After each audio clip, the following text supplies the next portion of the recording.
mostrando o tripé, toda a praça cheia de lama, né? Uma obra bem suja. Aí a piteira, enfim, os componentes, aqui é o pilão, né, de compactação. Aqui a sequência também, né, da sonda, pilão, concretagem, armação, a instalação da grade de armação, concretagem, estaca pronta. E aqui nós chegamos aos 15 minutos aí, eu acelerei um pouquinho, porque eu vou continuar agora e no próximo trecho talvez eu ocupe um pouquinho mais de tempo. Vamos falar da estaca tipo Frank, e está no anexo H da norma de fundações. Este anexo estabelece os procedimentos executivos para a seção 8, especificar os insumos, detalhar as diretrizes. Condições gerais. As estacas tipo Frank são executadas através da cravação de um tubo por meio de sucessivos golpes do pilão em uma bucha seca de areia, de pedra e areia, aderida ao tubo. Atingida a cota de apoio, procede-se à expulsão da bucha, execução da base alargada, instalação da armadura e execução do fuste de concreto, apiloando com simultânea retirada do revestimento. A execução dessa estaca pode ser apresentada alternativas executivas em relação ao procedimento da estaca padrão, como, por exemplo, perfuração interna denominada cravação a travação, fuste pré-moldado, fuste encamisado, com tubo metálico perdido, fuste executado com concreto plástico, visando ou sem execução da base alargada. Cravação do tubo. A cravação do tubo é executada por meio de golpes do pilão na bucha, que está aderida ao tubo, por atrito, até a obtenção da nega, ou seja, até a cota desejada. As negas da cravação do tubo devem ser obtidas de duas maneiras, em todas as estacas: por 10 golpes de 1 metro de altura de queda do pilão, para um golpe de 5 metros de altura de queda do pilão. Os pilões devem ter pesos e diâmetros mínimos conforme indicados na tabela H1. Então está aqui o peso e diâmetro em função da altura. Altura não, do diâmetro da estaca. A gente pode então mensurar e definir essa nega. Execução da base alargada.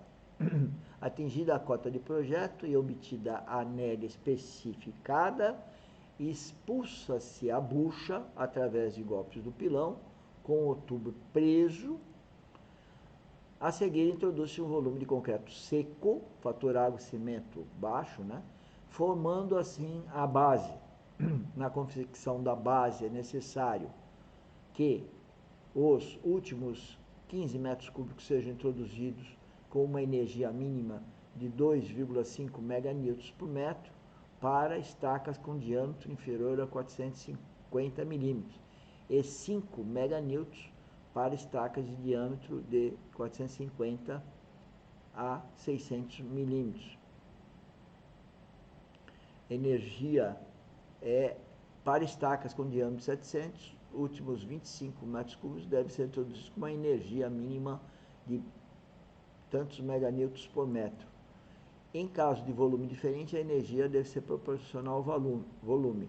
A energia é obtida pelo produto do peso do pilão, pela altura de queda e pelo número de golpes. Então, se vamos pegar o peso do pilão vezes a altura e o número de golpes, eu tenho a tal energia que está nos 3 parágrafos acima. E assim eu tenho um critério para fazer a cravação. Colocação da armadura. Ao final da execução da base, coloque-se a armadura que deve ser nela ancorada. A armadura é integral, pois faz parte do processo executivo da estaca e também é fundamental para permitir o controle executivo. É constituída de no mínimo 4 barras de ferro CA50, de acordo com a tabela 4 já referida.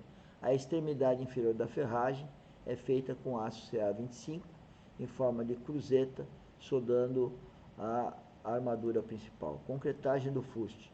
A concretagem do fuste é feita lançando sucessivamente camadas de pequeno volume de concreto seco, fator água e cimento 0,36, com apiloamento simultâneo e retirada do fuste. No caso de fuste vibrado, o fator água e cimento deve ser adequado a essa metodologia executiva. Nessa operação, deve-se garantir uma altura mínima de concreto dentro do tubo. A concretagem deve ser feita até pelo menos 30 centímetros acima da cota de arrasamento. Deve ser controlado o encurtamento da armadura durante a execução do fuste. Sequência executiva. No caso da execução da estaca Frank, tipo Frank, é necessário que todas as demais estacas situadas em um círculo igual aos 5 vezes o diâmetro da estaca estejam cravadas e concretadas há pelo menos 12 horas. Quando se deseja eliminar o risco de levantamento das estacas vizinhas ou minimizar